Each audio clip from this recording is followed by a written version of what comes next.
Assalamualaikum warahmatullahi wabarakatuh. Baiklah, pada kesempatan kali ini kami akan menjelaskan tentang pendidik dan peserta didik, hakikat, kualifikasi, dan karakteristiknya pada mata kuliah pedagogi dengan dosen pengampu Ibu Fevi Sunarti MPD pada pertemuan keempat Senin 18 September 2023. Adapun anggota kelompoknya yaitu ada saya sendiri, Nurli Janurson dengan NIM 22005026 dan rekan saya, Windy Joitasari dengan NIM 22005043. Selanjutnya, materi pertama tentang pendidik akan dijelaskan oleh Windy Joitasari. Kepada Windy, kami persilakan. Baik, terima kasih kepada moderator. Saya akan menjelaskan pengertian pendidik. Pendidik dalam Kamus Bahasa Indonesia diartikan sebagai orang yang bekerja, yang pengajaran. Dalam arti luas, pendidik adalah semua orang yang berusaha dan memberikan pengaruh terhadap pembinaan orang lain atau peserta didik agar tumbuh dan kembangnya potensi menuju kesempurnaan. Hakikat pendidik sebagai manusia yang memahami ilmu pengetahuan sudah tentu menjadi sebuah kewajiban bagi mereka untuk mentransfer ilmu kepada orang lain. Pendidik juga bisa diartikan sebagai orang yang melakukan bimbingan dan memberi kesan bahwa pendidik adalah orang yang melakukan kegiatan dalam mendidik. Selanjutnya tuh karakteristik pendidik. Pendidik harus memiliki karakteristik atau sifat khas yang perlu dilaksanakan tugas mendidik. Yang pertama yaitu kematangan diri yang stabil, memahami diri, mencintai diri secara wajar, dan memiliki nilai-nilai kemanusiaan serta bertindak sesuai dengan nilai-nilai. Yang kedua yaitu kematangan sosial yang stabil, mempunyai pengetahuan yang cukup tentang masyarakat dan mencakupi binaan kerjasama dengan orang lain. Yang ketiga itu kematangan profesional atau kemampuan mendidik. Menaruh perhatian dan sikap cinta terhadap anak, mempunyai pengaruh yang cukup tentang latar belakang anak didik dan perkembangannya, memiliki kecakapan dalam menggunakan cara mendidik. Demikian materi saya kembalikan ke moderator. Baik, terima kasih kepada Junji Sari. Selanjutnya saya akan menjelaskan yaitu tentang peserta didik. Nah, peserta didik merupakan salah satu dari komponen pendidikan yang tidak bisa ditinggalkan karena tanpa adanya peserta didik tidak akan mungkin proses pembelajaran dapat berjalan. Nah, Sudarman Denim 2010 menambahkan bahwa terdapat hal-hal yang esensial mengenai hakikat peserta didik, yaitu peserta didik merupakan sumber utama dan terpenting dalam pendidikan formal maupun non-formal. Peserta didik bisa belajar tanpa guru. Sebaliknya, pendidik tidak bisa mengajar tanpa adanya peserta didik.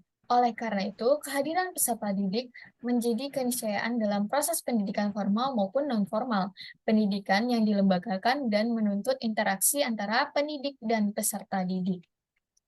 Selanjutnya, yaitu klasifikasi peserta didik. Yang pertama ada berdasarkan usia. Nah, yang pertama ini berdasarkan usia, ada usia anak usia dini dengan rentang usia 0 sampai 6 tahun. Pada anak usia dini terdapat pada jenjang pendidikan taman kanak-kanak atau TK maupun pendidikan anak usia dini PAUD lainnya.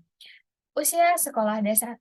Pada usia sekolah dasar ini merupakan rentangan usia 6 sampai 12 tahun dengan jenjang pendidikan sekolah dasar dapat berupa sekolah dasar negeri maupun sekolah dasar swasta. Yang ketiga, usia sekolah menengah pertama.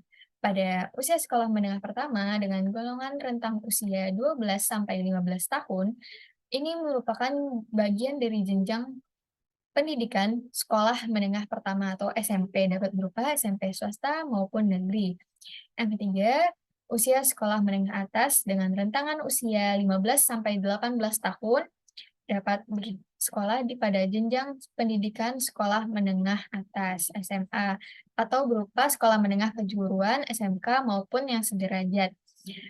Dewasa Dewasa ini ada dewasa muda dengan rentangan usia 18-30 tahun, dewasa tengah 30-60 tahun, maupun lansia dengan rentang usia rata-rata di atas 60 tahun. Selanjutnya yaitu klasifikasi peserta didik berdasarkan kebutuhan. Nah, adapun klasifikasi peserta didik berdasarkan kebutuhan, kita bagi menjadi beberapa kebutuhan. Yang pertama, adanya kebutuhan pendidikan kesetaraan sekolah dasar ataupun sekolah lainnya. Nah, pendidikan kesetaraan, peserta didik dapat mengikuti program untuk memperoleh sertifikat setara dengan kelulusan SD ataupun pendidikan kesetaraan sekolah menengah.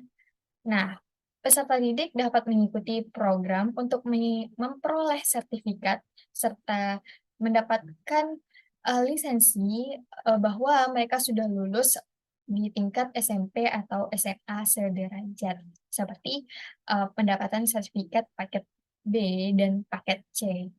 Yang ketiga, pelatihan keterampilan kerja. Nah, pelatihan keterampilan kerja pada kegiatan tersebut, pendidik dapat mengambil kursus atau pelatihan yang mengembangkan keterampilan spesifik yang dapat digunakan dalam dunia kerja, seperti keterampilan menjahit, keterampilan vokasional, ataupun lain sebagainya. Selanjutnya, adanya pelatihan profesi. Pelatihan profesi ini peserta didik yang mengambil kursus atau pelatihan untuk mempersiapkan diri dalam bidang-bidang tertentu, seperti pelatihan profesi penerjemah, perawat kesehatan, ataupun lain sebagainya. Selanjutnya, adanya kursus bahasa ataupun komunikasi. Nah, pada kursus bahasa ini dapat berupa bimbel ataupun lembaga-lembaga lainnya. Di sana peserta didik dapat mengambil kursus untuk mempelajari bahasa asing sesuai dengan kebutuhan mereka, ataupun untuk mengambil kursus meningkatkan kemampuan mereka berbicara di depan umum. Yang ketiga, yang selanjutnya ada kursus kewirausahaan. Peserta didik dapat mengambil kursus atau program untuk belajar tentang aspek-aspek kewirausahaan seperti manajemen, usaha kecil, pemasaran, keuangan, dan lain sebagainya. Selanjutnya ada keterampilan digital. Nah, keterampilan digital merupakan kursus teknologi informasi dan komputer. Peserta didik yang mengambil kursus untuk memperoleh keterampilan menggunakan teknologi perangkat lunak komputer maupun merakit komputer.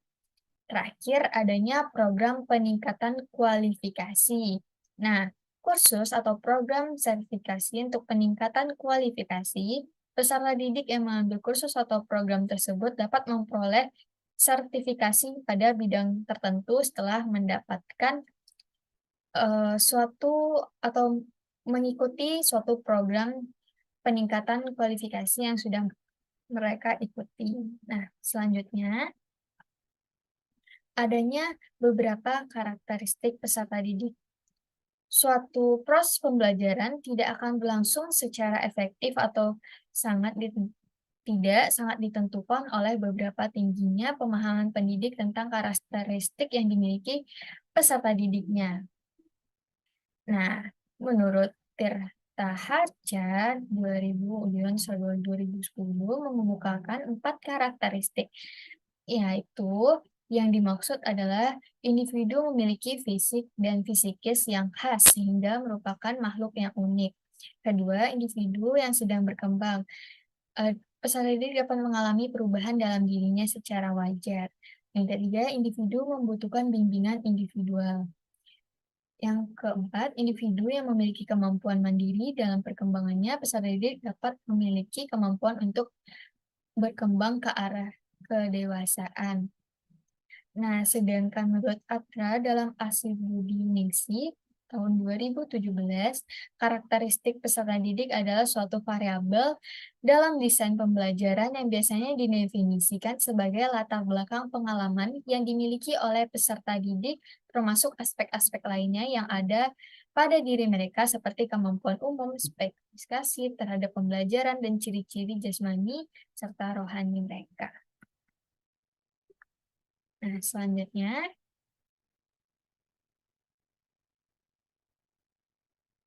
Begitulah penjelasan dari saya. Selanjutnya kesimpulan oleh Windy.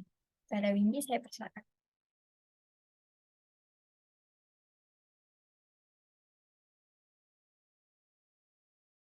Baik, kita pendidik adalah orang yang melakukan kegiatan dalam mendidik. Secara khusus, pendidik dalam pendidikan Islam adalah orang yang bertanggung jawab terhadap perkembangan seluruh potensi peserta didik. Kalau kita lihat secara fungsional, kata pendidik dapat diartikan sebagai pemberi atau penyalur pengetahuan. Keterampilan seseorang pendidik mempunyai rasa tanggung jawab terhadap tugas-tugas sebagai seorang pendidik. Nah, demikianlah kesimpulan yang dapat kita ambil. Saya kembalikan ke moderator. Nah, sekian penjelasan dari kami dan ditutup oleh kesimpulan. Maka terima kasih sudah menonton presentasi kami pada hari ini. Terima kasih. Wassalamualaikum warahmatullahi wabarakatuh.